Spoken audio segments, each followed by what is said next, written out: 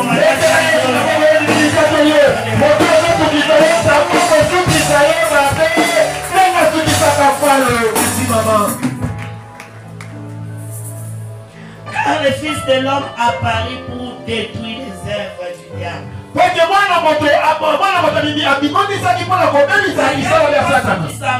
Amen. Donc vous avez enfermé, esclave à ma somme, esclave à Satan. Il y a qui pour la détruire en haut. Car l'ennemi ne vient que pour détruire, égorger et dérober. C'est ça le travail de l'ennemi.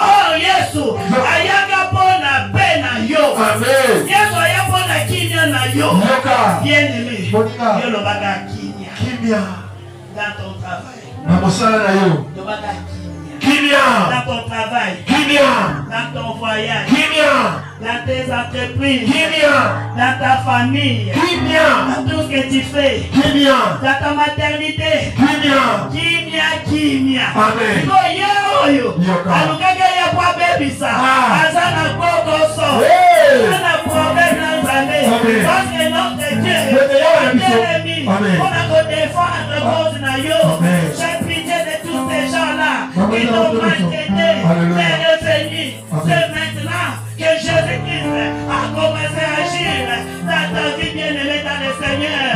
Sois prudent parce que cette année tu vas vivre des grandes choses. Vous avez appris la délivrance. Vous avez appris la nuit. Vous avez appris la nuit. Vous avez appris il y a des choses. Il y a des choses nouvelles. Dans ton corps.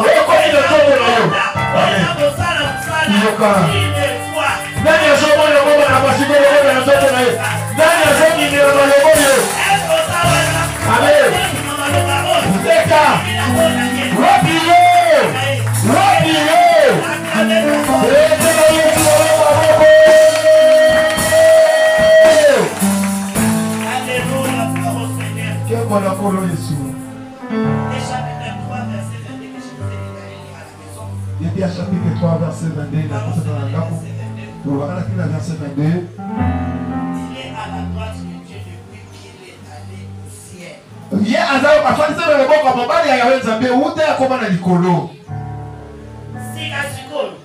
Jésus-Christ.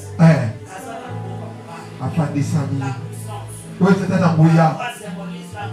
Le bon en fait, c'est un bouillard. Qu'est-ce qu'il est en train de faire? Ni il y a dans ça la couleur. Intercéder pour toi et moi. Ah, je ne vais pas comment la bonne ngaï na yo. Bien aimé dans le Seigneur. On est là dans colo. Tu es puissant. Yo c'est un bouillard. Il a accompli sa mission. Accompli sa mission na ye. Les anges. Ba manger. Les autorités. Mais pourquoi le cadeau sont les puissances lui ont été soumis. Et donc ça y est. Même la puissance des ténèbres. Attends, il y a ça dans la mouille. Et ça y a bosso de liboso de Jésus. Même Ngouya ya Molili. Yoka. Ya Mokidamabe. Yoka. Oh ya Soroka. Yoka. Et ça y a Kofuka liboso de Jésus. Ekita. Liboso de Jésus. Yoka. Rien ne peut résister. Et l'autre ne peut pas résister. Amen. Liboso de Jésus Christ. Yoka. Et l'autre ne peut pas Amen. kofuka te. Amen. Parce que Dieu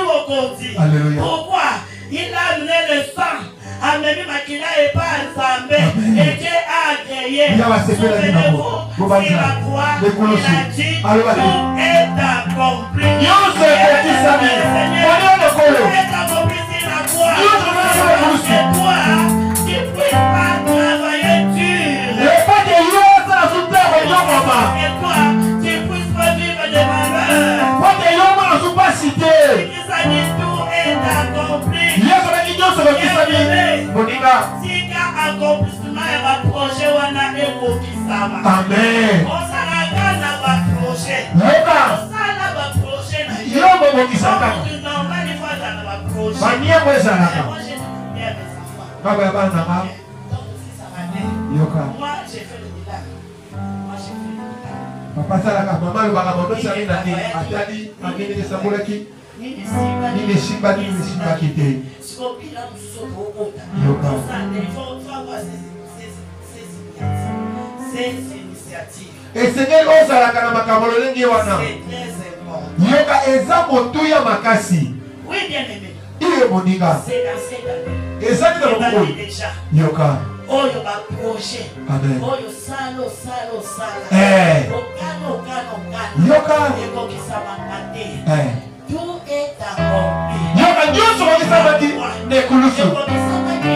Parce que yo pe ba projet na esali. Eko kisama. Likabono zelo. Yoka. C'est dans cette année. Na mamoyo. Tu vas vivre les miracles. Ndeko dika dikama yango. Dans cette année. Kaka na mamoyo. Tu vois des solutions. Ndeko zodi yango. Non, bien aimé. Kaka moninga. Tout est accompli sur la croix. Nyonso bazami nekulusu. Ça passe par des souffrances. Yeba na ndeka dikama ya pasi. Na konyokwa. Yoka. Mais au finish, Na il est suka la roue. assis à la droite du Père. Afanye za wao mbali ya papa. C'est la gloire. Yoka so ya kendo. C'est la sommité. Amen. Yoka. Amen. Yoka. Amen. Amen.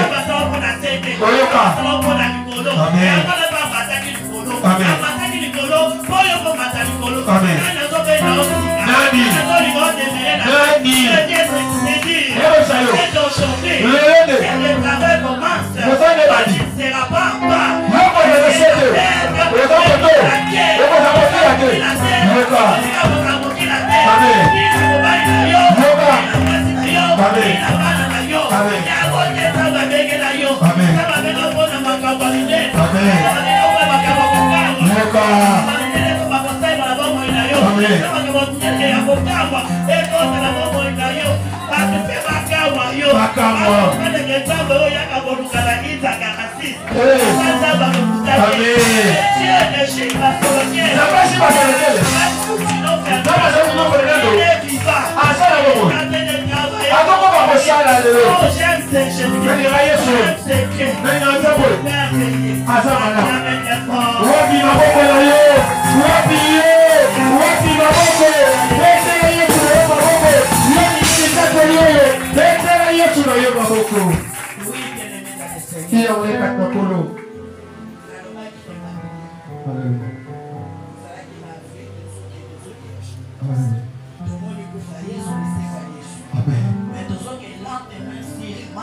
Nasi ma 40 jours.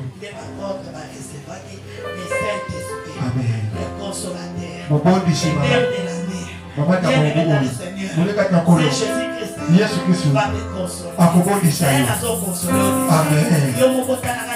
Mitala. Tala. Yesu. Azobondisa. Akobondisa. Akobondisa solo. Amen.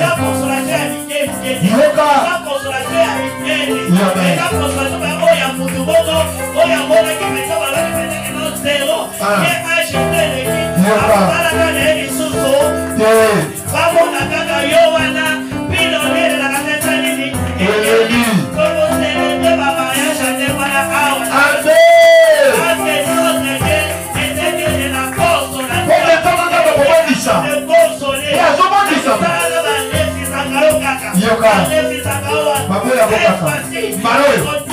Amen, maman.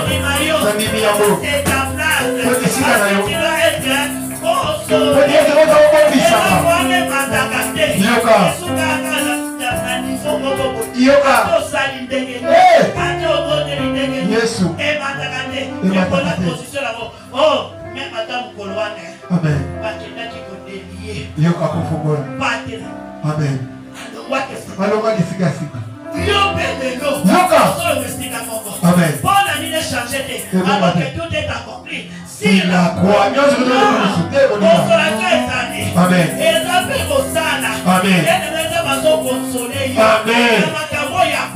amen. Amen.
Iyo moninga kati na nkolo Yesu nasi aza malamu Yesu aza sembo alingaka yo alingaka biso kopesa pana ye amen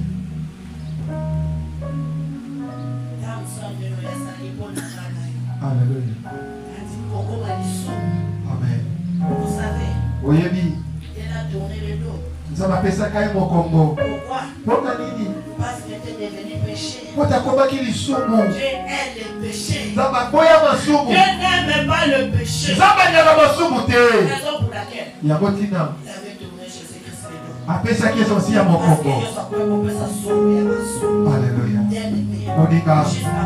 Kimeta wapi? Okokoba kana lisumu. Kimeta manini? Okubi masumu ya masibido. Nzamba ningabote. Kiba. Soka barasa ki mokombo pana Yesu. Abase zo zo mokombo. Akubo barasa pe mokombo. Pota nga masumu te. Barasa moyele mabokoya ya pe barasa mabotele maboyele. Tuboite. Amen. Yesu pamoja leo. Yo bitena sala na osema mulini. Yesu est là pour ton antenne comme. Amen. Qu'est-ce que tu vas faire? Pour ça la dernière. Pour la Yesu c'est là on a c'est la olive. Non, il faut faire attention. C'est ça la keba deko. Il faut faire très attention. Ça la keba deko. Il faut haïr les péchés. C'est le boya masumu. Dieu n'aime pas ça. Zambali ngamote. Péché et qui sakamoto. Péché et si sakamoto valeur. Et si sakamoto lorenge. Péché et digne nakamoto. Mais souvent comme ça na moto moke qui est ça. Je vous aime beaucoup mes enfants. Na kamino ni manaka. Raison pour laquelle je dois parler. C'est ça le binago. Que Dieu vous bénisse. Pour la parole de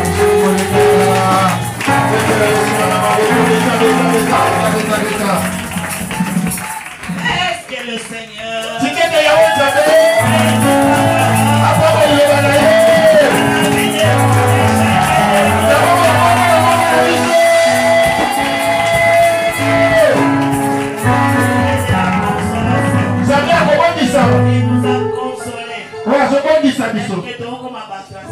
Amen. Amen. Amen. Pour la parole de Dieu,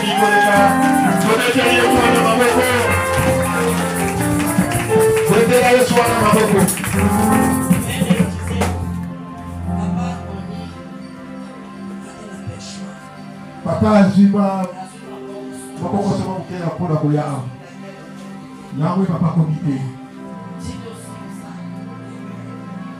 kino tusema yangani papa omikomela biso wana nomongolingonanga nalingaka ye engana te masango malamu naloba ta nyonso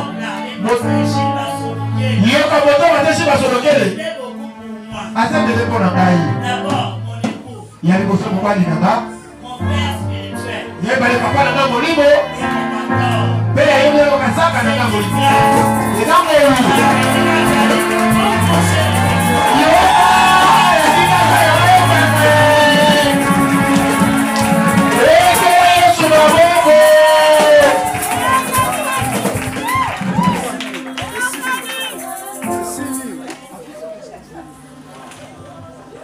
J'ai la silence